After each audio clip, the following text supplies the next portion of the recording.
With just a click, fortunes are won and lost. Asia has a gambling problem. Southeast Asia has become an online gambling mecca. Go to picture 5.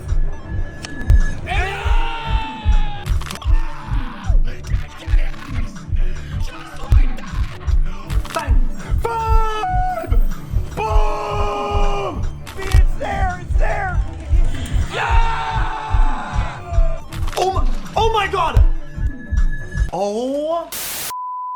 If you've ever visited a casino, you would have noticed a large proportion of gamblers are East Asian, and that shouldn't surprise you. If you grew up in a Chinese, Korean, or Vietnamese household, chances are you've grown up with people who have gambled in one way or another. It might have been your uncles playing small stakes poker over a cigarette and a 6-pack of beer, or it might have been your parents who were religious about buying a Powerball ticket every week in hopes of hitting the jackpot. When we were young, gambling in East Asian culture never felt seedy or dangerous. It was introduced to us as something familiar, something social, and so growing up we were never warned about the other side of reality, when casual gambling slowly molds into problematic gambling, which slowly chips away at parts of your lifestyle and identity, almost without you noticing. At first, it may seem harmless to a lot of us. A bit more money on the line, one extra session this week, or a quick visit to the casino just to unwind. And then compulsive habits start forming and you begin to rearrange your plans around gambling.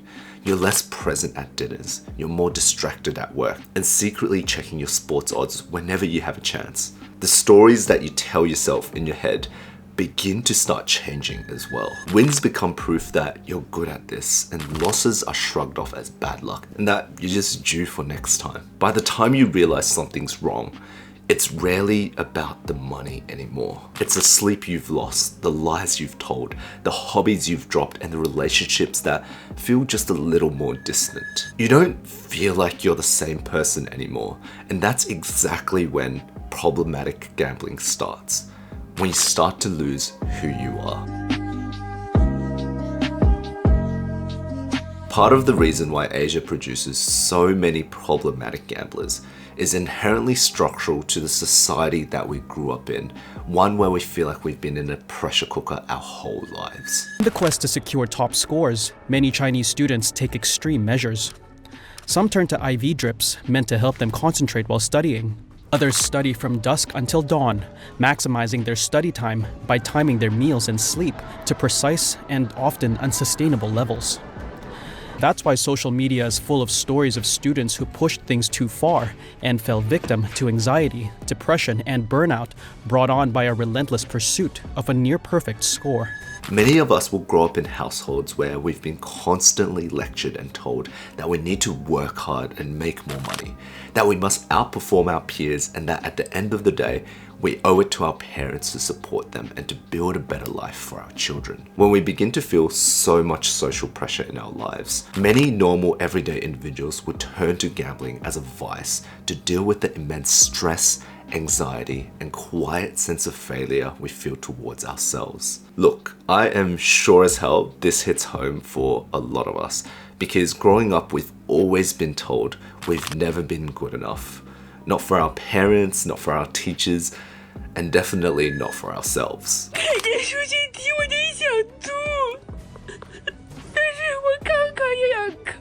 We work hard to get the grades, the job, and the promotion because we've been sold that's what success looks like. And success means happiness and fulfillment, right? But when we find out that's not always the case and somehow the bar just keeps moving, we start to question ourselves and we start to hear a quiet voice in our heads that says, you're never going to be good enough. And so for a lot of us, we feed on vices that allow us to release that immense amount of social pressure. For some, it's drinking, for others, it's shopping, and for many, it's gambling. What started out as a social activity for a bit of fun turns into a vice where we lose ourselves in the moment and chase the few seconds of relief from that constant grinding sense that we're failing and that we're never good enough. To make things worse, there is a very common concept in East Asian culture called saving face. What this means is that since we're already terrified of being exposed as not good enough, in a lot of Asian families, you simply don't talk about your weaknesses and your losses. In Asian households, we skip over certain topics. Why do you think our culture is like that? With my parents, they don't talk about it because they grew up in an environment where it is literally seen as something physically is wrong with your brain. You don't tell your parents you're drowning in debt, and you won't tell your friends that you've lost your entire paycheck at the blackjack tables. You smile, you say work is fine, and you quietly borrow from one person to another to pay back your debts. While Western culture encourages problem gamblers to speak up and to ask for help, East Asian culture permeates a culture of silence to avoid embarrassment amongst your family and peers. It's interesting to note the cultural nuances between the East and the West, because broadly speaking, Western media sells gambling as personal entertainment. A Vegas trip, a multi-leg bet on the football, or a night at the poker room. MGM Casino has the most exciting live dealer tables. So when you want the magic of Vegas, you get the magic of Vegas. When things go wrong for Western gamblers, the narrative is, I made a bad choice and I can fix it. However, in East Asian culture, problem gambling is associated with shame and responsibility. You're not just gambling for fun anymore. You're gambling to rescue your parents from debt, to catch up to your friend's lifestyle, or to prove that you're not a failure. Losing money doesn't just impact your bank account. It feels like you've betrayed your family's expectations and lost face in a way that's much harder to confess. And once we begin to understand the cultural nuances within East Asian culture, the silence of problem gambling, the social pressure in our everyday lives, and the shame that we may bring upon our family, access becomes the final key to locking the trap in the problem gambler.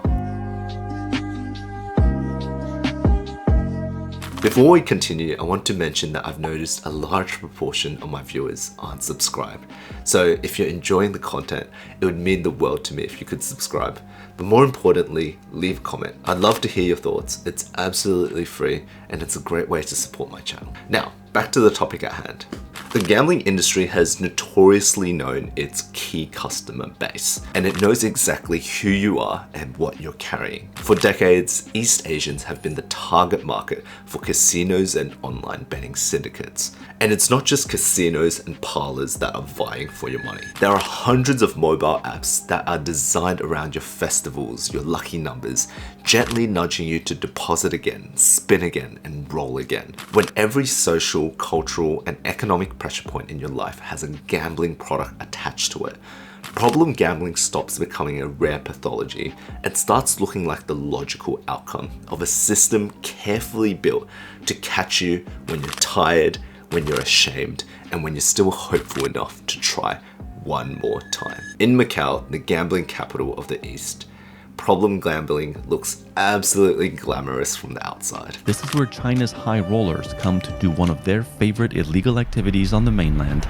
It's the gambling. Welcome to China's special administrative region of Macau, the only place in China where gambling is legal. Neon towers, designer boutiques, VIP rooms with private tables and free buffets.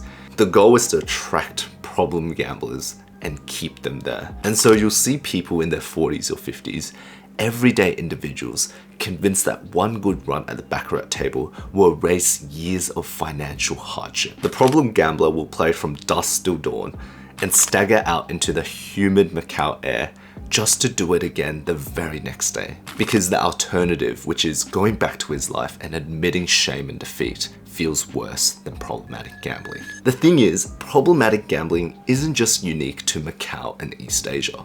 You will see Chinese and Vietnamese aunties on casino buses across the US, international students in Australia spending their scholarship money at the blackjack table, and overseas workers in Singapore playing live dealer baccarat on their phones between shifts. Problem gambling paints a stark picture in comparison to what is otherwise known as a fun social activity. I mean, just take a look at Japan, where gambling is technically illegal, but the truth is far from reality. Most forms of traditional casino-style betting are banned in Japan, and yet Japanese citizens show some of the highest signs of problematic gambling amongst all the East Asian countries. If you've ever visited the streets of Tokyo, you would notice the country is covered in bright, noisy pachinko parlors that function like casinos in everything but the name. Instead of towering resorts on a strip, you get these cramped, blinking boxes tucked near train stations and shopping streets, humming day and night. Japanese salarymen will seek solace in pachinko parlors after brutal 12-hour workdays, and the machines will drip out small wins. Racks of metal balls pile up, and through a side door dance of prizes and exchanges, those balls will quietly become cash. Pachinko parlors are designed to keep you there, and loyalty cards will remember your favorite machines, your patterns, and your weaknesses. And so a problem gambler in Japan might never set foot in what we deem as a casino, but will still lose his entire life savings on these tiny little metal balls. For an outsider like you and me, it's easy to stand behind a camera screen and just say, stop gambling. But by the time gambling has shifted from a hobby to a problem, the way your brain is wired and structured is already inherently different, and it doesn't become a neutral decision anymore, but rather a loop in your dopamine system. Part of this process is woven into our DNA and biology. The fact that you never know when the next win is coming, and it's that uncertainty that triggers dopamine in a way that steady, predictable awards do not. Each near miss and each small win keeps your brain in a constant state of anticipation. For East Asian gamblers, that repetitive biological loop is wired in cultural stories about streaks of luck, auspicious numbers, and the universe balancing out your misfortune. To put it simply, in Gen Z terms, it's the concept of you're due. For a culture that's inherently meant to be good at math, why do East Asians account for the largest percentage of problematic gamblers in the West? Cognitively speaking, we know that every spin is independent, but emotionally, we feel like the big win is overdue and just around the corner. Interestingly, there's a term for this, and it's called the sunk cost theory, which suggests that humans are emotional beings, and when we feel like we've lost enough, we also tend to feel like the big win is overdue, when it isn't always the case. It's hard for a lot of us to accept defeat to the casino, and if we feel like we can just win it back, we never have to confess our loss. It's at this point in time, social gambling slowly molds into problematic gambling, and the notion of saving face slowly becomes a prison for us to keep playing at the casino. Every step deeper makes stopping gambling more dangerous than before. More people to disappoint, more creditors to face, and more secrets to expose. I mean, if you want an example of just how extreme it can get, just take this case of a 57-year-old man in South Korea who admitted in court that he'd lost all of his money in the casino, driven by a long-running gambling addiction. Desperate to keep playing, he walked into a nearby pawn shop, pulled a stolen gun on the owner, and tried to grab cash and jewelry. Thankfully, he was arrested and charged within a few hours. But what a lot of people fail to understand is that this isn't just an isolated incident that ruined his life. It's years of addiction culminating in a crime that he probably never imagined himself committing, just to chase the chance to gamble again. And that's exactly why it's so hard for problematic gamblers to just stop. To walk away, they don't just have to quit a habit. They have to confess, accept humiliation, and rebuild an identity that doesn't revolve around the hope of one lucky break. For a lot of us who are raised in a culture of saving face and not showing weakness, stopping ourselves from gambling may feel more terrifying than one more spin of the wheel. The scariest part is that while governments and charities talk about responsible gambling, the industry itself is evolving into the late stages of the addiction economy, where it doesn't just wait for you to walk into a casino, it chases you.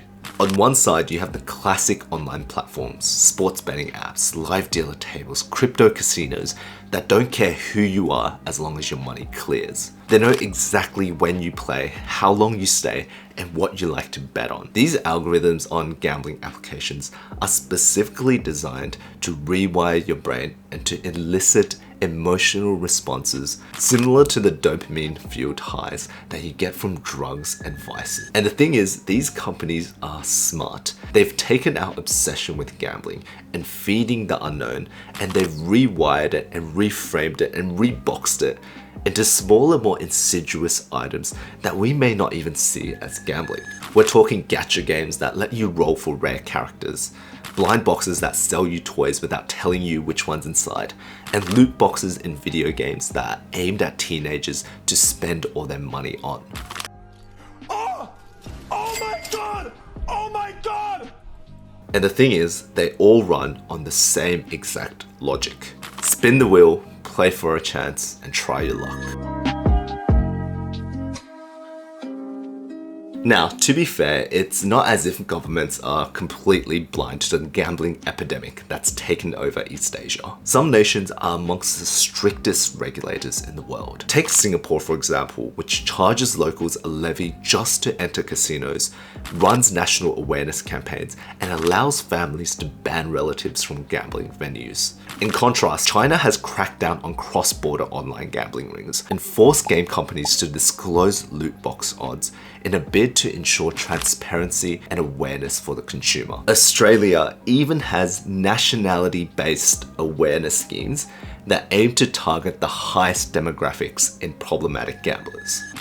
當賭博開始影響我生活嘅時候，我揾到一個改變咗我一生嘅號碼。I mean, it's a statement in and of itself when you have a Western city using East Asian awareness schemes to target the highest demographic of problematic gamblers. However, what a lot of people fail to realize is that there's also an inherent conflict of interest as well.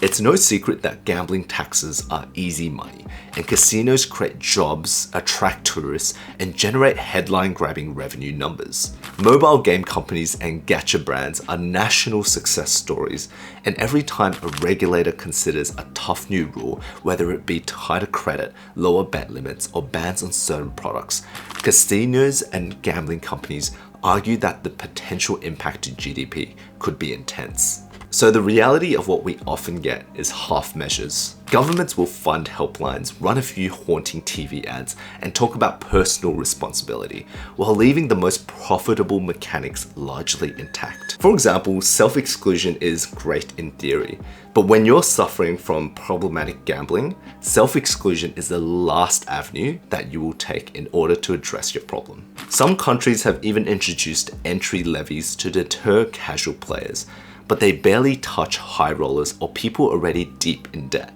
and the digital nuances of the gambling industry continue to race ahead faster than the law can keep up with. If we're serious about reducing problem gambling, especially in East Asian culture, we have to be firstly brutally honest with what sort of problem we're actually facing. Parents and schools need to talk about gambling the same way they talk about drugs or alcohol, not as a cute New Year's tradition, but as a real risk to society, especially as children grow up. Secondly, we need tougher regulation from government bodies. Cap losses, ban predatory mechanics for minors, and treat loot boxes and gacha as gambling for legal purposes. Thirdly, and arguably most importantly, we must reduce the stigma associated with asking for help. Make seeking advice a sign of responsibility, not failure, because the more we normalize saying, "I'm in trouble," the fewer people will disappear into silence. At the end of the day, the notion of gambling is so deeply ingrained into East Asian culture, it won't ever entirely disappear. Luck, risk, and the thrill of the unknown are core parts of our identity. And right now, the house is winning. But if we continue to encourage problematic gamblers to speak up and ignore the culture of silence, the house odds may slowly start to shift towards the player. I'll see you in the next episode.